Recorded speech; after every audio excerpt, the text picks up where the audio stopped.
निवन प्रणाम। जय श्री राम।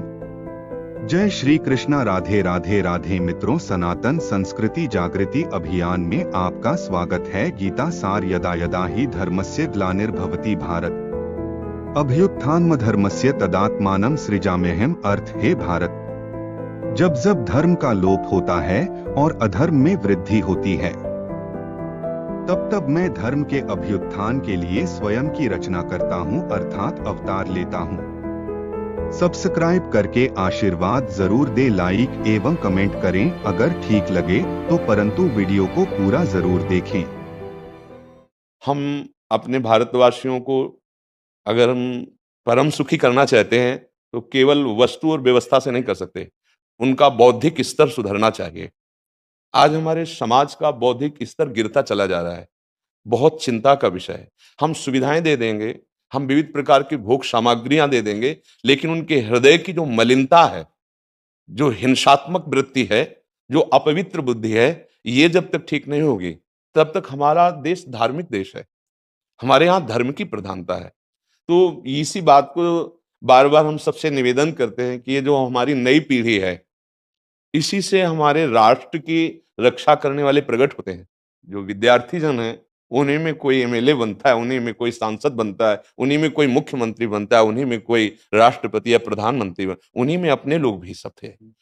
अब हमारी शिक्षा केवल आधुनिकता का स्वरूप लेती जाए और व्यभिचार प्रवृत्ति, व्यसन प्रवृत्ति, हिंसा प्रवृत्ति, ये नई पीढ़ी में देखकर बहुत असंतोष हृदय में होता है। इसीलिए कितनी भी शरीर में पीड़ा हो, हम प्रयास करते हैं जितने से जितने सामने हमारे भगवत स्वरूप जन आते हैं, पहले बुद्धि शुद्ध होनी चाहिए। मय्येव मन आदत्स्व मयि बुद्धिम निवेश है, तो निवशिष्यति मय्येव अत ऊर्ध्वम न संशया। तू मेरे में ही निवास करेगा, अर्थात भगवदानंद में। अविनाशी जीव कभी भोग विलास में तृप्त हो ही नहीं सकता। हम अगर अपने राष्ट्र की विशेष सेवा, तो हमारे धर्म का परिचय, जैसे आप जन करते हैं, धर्म का हमारा क्या स्वरूप है, हमारे जीवन का लक्ष्य क्या है। हमें जितना राम जी प्रिय हैं, कृष्ण जी प्रिय हैं, उतने ही भारत देश हमारे लिए प्रिय है। जैसे राम भक्त, कृष्ण भक्त, वैसे हमारे भारत देश का हर जन जन हमारा आदरणीय और पूजनीय। पर अब जो मानसिकताएं बन रही हैं, वो हमारे धर्म और हमारे देश के लिए लाभदायक नहीं होंगी। व्यसन का इतना बढ़ता स्वरूप, व्यभिचार का इतना बढ़ता स्वरूप, हिंसा का इतना बढ़ता स्वरूप, ये बहुत ही विपत्तिजनक है। अगर ये बढ़ता रहा तो हम विविध प्रकार की सुख सुविधाएं देने पर भी अपने देशवासियों को सुखी नहीं कर पाएंगे, क्योंकि सुख का स्वरूप विचार से होता है। सुख और दुख की स्थिति सत्य नहीं है, आगमा पाइनो अनित्यास, लेकिन हमारा विचार और विचार हमारा गंदा हो रहा है। बस हमारा उद्देश्य यही है कि हमारे देशवासियों का विचार शुद्ध होना चाहिए। अगर विचार शुद्ध है तो राष्ट्र प्रियता, जन सेवा, समाज सेवा, ये सब स्वाभाविक होने लगेगा। और विचार अशुद्ध है तो सुविधाएं बहुत हैं, उनका दुरुपयोग हो रहा है। तो बस आप सबसे बड़े बड़े जो उपदेष्टा जन हैं, जो बड़े बड़े धर्म की रक्षा के लिए भगवान ने जिनको भेजा है, उन सबसे यही प्रार्थना है कि सब व्यवस्था करते हुए हमारे देशवासियों की बुद्धि अध्यात्म को समझे। बिना अध्यात्म को समझे दुख सुख की समानता बिना किए परम सुख का अनुभव हो ही नहीं सकता। इस मायाकृत भोग पदार्थों को भगवान ने दुख योनया कहा है। मानो एक बोर्ड लगा दिया, दुखालयम अशाश्वतम। और हम सब यही चाहते हैं कि लौकिक भोगों को भोगने से ही हमारा राष्ट्र सुखी हो जाएगा या हम सुखी हो जाएंगे। नहीं, लौकिक भोगों को पूजन सामग्री बना करके और साध्य सच्चिदानंद प्रभु को रखा जाए तो आनंद की उमंगन हो जाएगी। बहुत सुंदर मानव जीवन का स्वरूप है, जिसे देव दुर्लभ कहा गया। दुर्लभो मानुषो देहो। लेकिन क्या दुर्लभता शब्द स्पर्श रूप रस गंध इन्हीं विषय के भोगने की या इन्हीं सुविधाओं के लिए दुर्लभ कहा गया?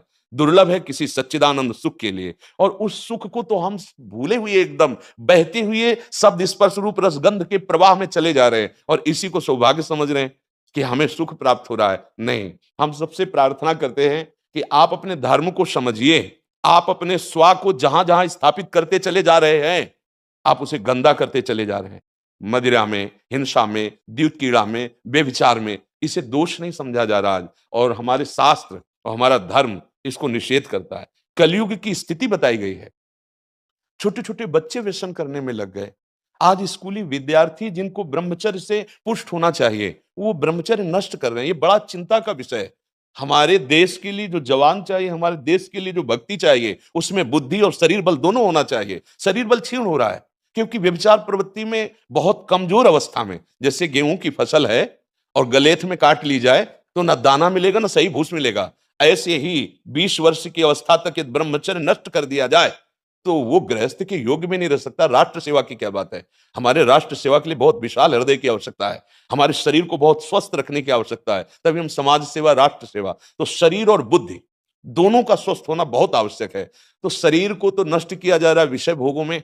लोग समझने लगे हैं कि मांस खाने से हमारा स्वास्थ्य अच्छा रहेगा, हम बलवान बनेंगे। अध्यात्म बल नहीं तो तेरे शरीर की चर्बी बढ़ा ले, लेकिन तू न काम पर विजय प्राप्त कर सकता, न क्रोध पर, न लोभ पर, न मोह पर, न हिंसा पर। फिर क्या जीवन। तो इसीलिए हमारा बार बार हृदय में सबसे प्रार्थना है, जैसे संत भगवान भी आते हैं, ये देखो इस समय आवश्यकता विचार शुद्ध करने की है, आहार शुद्ध करने की है, आचरण शुद्ध करने की है। हमारे देश ने चरित्र की पूजा की है।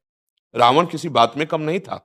आज भी कोई शिव अगर अभिषेक होता है तो तांडव स्तोत्र उसी का गाया जाता है, जटाटवी गलत ज्वलत प्रभा पावित स्थले। ऐसा विद्वान और ऐसा बलवान जो 20 बार जैसे झूला आराध्य देव को झुलाया जाए, ऐसे महादेव सहित पार्वती को बाजुओं पे झुलाया, वो महाबली चरित्रहीन हो गया तो अपने देशवासियों ने राक्षस कह दिया उसको। चरित्र, आज हम चरित्र पर ध्यान ही नहीं दे रहे। चरित्र बेचना मतलब कोई समझ में नहीं आ रहा। छोटे छोटे बच्चे चरित्रहीन हो रहे हैं। हमारा राष्ट्र संकट में पड़ जाएगा अगर हमारे बच्चे व्यवस्थित नहीं हुए, उनकी बुद्धि शुद्ध नहीं हुई, उनका स्वास्थ्य ठीक नहीं रहा। कौन आगे चल कर के है? यही पीढ़ी तो है ना, इन्हीं में से तो निकलते हैं हमारे राष्ट्र भक्त, भगवत भक्त, देश सेवी। तो सबसे यही प्रार्थना है कि हमारे नई पीढ़ी को सुधारा जाए।